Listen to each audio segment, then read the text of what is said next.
Good day, everyone. So hope you're all doing really well. Let us review the new Imaginarium Theatre season. You can see I'm going to start strong by getting my C6 Citron from my other account, my main account, to help out here on my alternative account. And that is entirely the point. I think one of the interesting things about Imaginarium Theatre is that vertical investing is not really as rewarded. So for someone like myself with two accounts, one being predominantly C0 5 stars and the other one having C6 units, it was very obvious how the difference in power between the two accounts wasn't really that noticeable. It was more so the amount of characters and strategies available, if you will. And that is the thing that's very different about the Imaginarium Theatre compared to something like the Spiral Abyss, even with the new Visionary mode. And you can see here in the background, you actually get blessings, blessing level 7, which just gives you more stats, which you can pretty much interpret as an additional artifact set on your characters, which is also kind of crazy in and of itself. So this is the first observation that I want to make, and that is that the Imaginarium Theatre doesn't really reward you for being able to hit 3 million nukes on Mualani or to be able to get the perfect artifacts.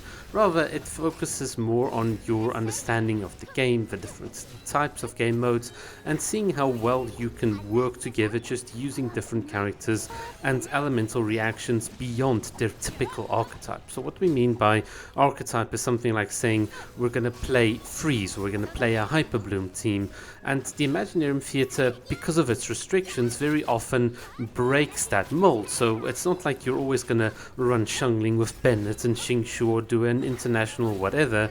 You often have to run teams like you can see here in the background, and as scuffed as they might be, and you can see the damage is not really anything impressive, we can still clear the Imaginarium Theatre. And for me, the best strategy to take on the Imaginarium Theatre is to focus early on getting as many characters as you can. So this would be the random character invites, and then more as you're getting towards the mid game, start accumulating buffs. Because the one thing that I've noticed after doing the Imaginarium Theatre a couple of times is that if you prioritize getting too many buffs in the beginning, you can easily run out of characters, just because you don't often get the mystery cash that allows you to refund a character usage. It's very rare. You can see they certainly changed the Imaginarium Theatre from what it was, where the focus was on perhaps like how you manage the party, to where, well, you kind of want to manage your buffs,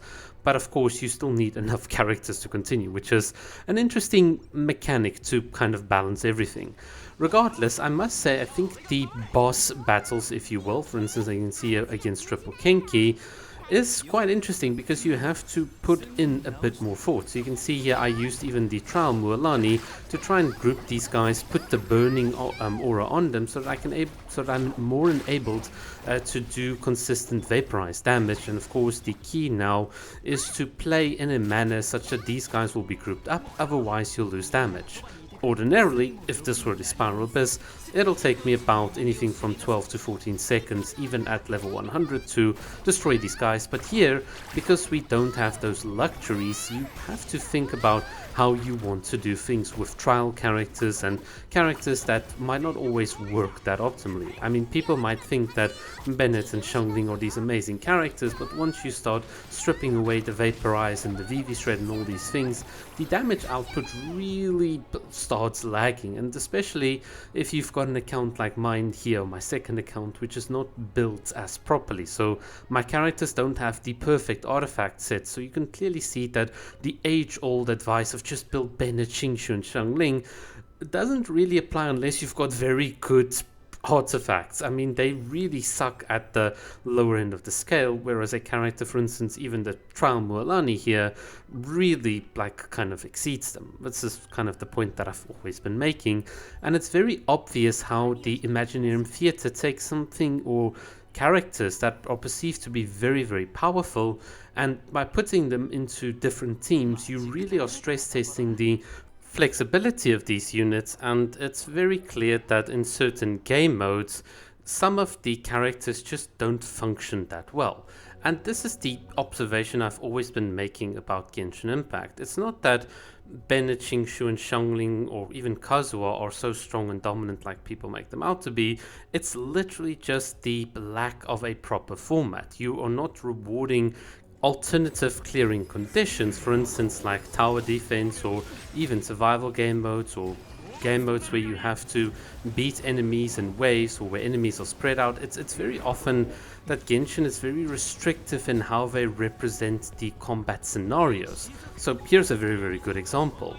If you had a combat stage like this but with elevated like platforms and even moving platforms, and suddenly characters like Yaemiko that can auto-target enemies that stand on cliffs and that are out of reach of Xiangling's Pyronado, obviously that's going to make a huge difference towards your clearing times. Imagine someone sets up this wonderful nuke and an enemy just, with a bit of a smart AI, hides behind a rock. Well, that's not gonna, well, there goes your nuke. But if you've got characters that can auto-target them, like for instance Ganyu's icicles that can fall down, etc., now the game starts feeling different. And I think that's the fun aspect that I would actually wish Genshin would introduce more into places like the Imaginarium Theatre, because you can obviously experiment around here, but it often feels like we go into the overworld. We've got enemies that are often very, very weak, but we've got very interesting terrain that can give effect to different combat strategies, and somehow in the end game the tie in to the overworld kind of gets lost. We always have to start with everyone having their elemental burst as an example, whereas if you took away that elemental burst, then suddenly the entire meta kind of changes.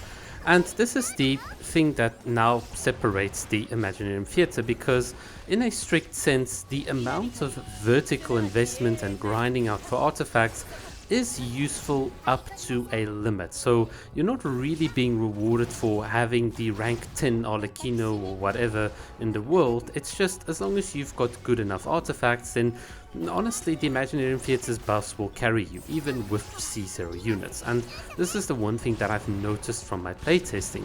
In contrast, something like the Spiral Abyss seems to reward you more if you can get that strong vertical investment, and then you can clear very, very quickly.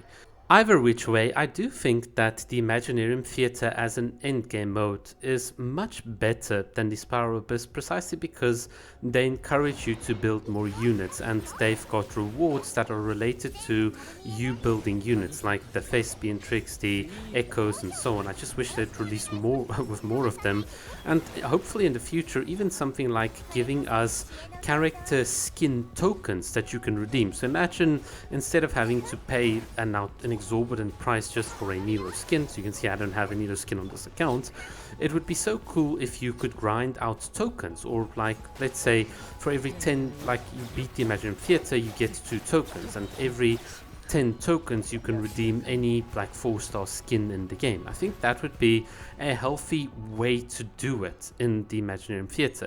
It's a way of saying, yeah, we've got the echoes to reward you for your friendship levels and grinding that out. We can reward your characters and how much you like them by giving you an opportunity to earn free skins, etc, etc. And that really is what Genshin is primarily about: collecting characters, understanding the elemental system, and having fun with it. This is also why, if you for instance look at certain Genshin Impact theory crafters and streamers, Ziox in particular, you'll notice that someone like him, sorry, this is a bit of a side tangent, but you'll notice that someone like him hasn't completed his overworld precisely because what is the point in grinding out the overworld when something like the Spiral Abyss has always been dominant? In a certain sense, if the Spiral Abyss was the only endgame content, then you kind of understand how people start looking beyond the character. So it's not the character personality or whether you like them or not, it's just purely, is this character going to be good in combat? Yes, this is an awesome character like Daya. Everyone loves Daya, but her combat sucks. And that's, I think, where Hoyo probably realized that, yeah, Genshin Impact in its core is unbalanced, and the only way you can get people to really spend is if you can get them to care about the characters, because ultimately things like the Spiral Abyss is just not always going to do it.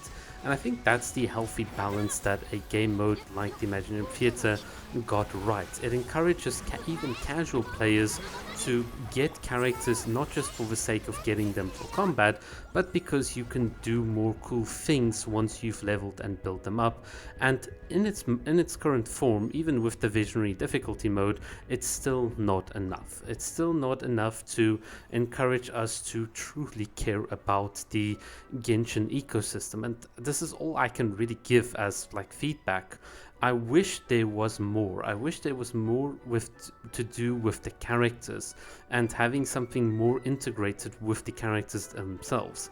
I can give you a simple example. Imagine you had someone like Kokomi giving you advice in the Omnium Mystic Chamber. So this was a roguelike endgame mode that was released in 2.1 in Genshin, which was like a limited time event, and they took it away. But imagine you could have something like that and a person like Kokomi giving you strategy advice on every floor. This would then be the equivalent of saying, hey, we've got an Inazuma endgame mode, and you then can involve characters in that way. Or if something like the Imaginarium Theatre here, you have someone like Lisa walking around giving you a bit of strategy on upcoming opponents, or you have something like the Spiral Abyss and let's say Zhongli stands there and he shares a bit of tricks with you, or I don't know, something just to integrate the disparate parts. That would be really what I would like to see. But in any case, I mean, Genshin can do a lot better. They've certainly improved on a lot of the previous criticisms I've had, but it still remains to see what Hoyo is going to do in the future. I definitely think that whilst the Imaginarium Theatre is a good start, as an endgame mode, it is still not quite enough. We still need that little bit more extra. In any case, that's it from my side, and look at that, 10 stars. Thank you, everyone.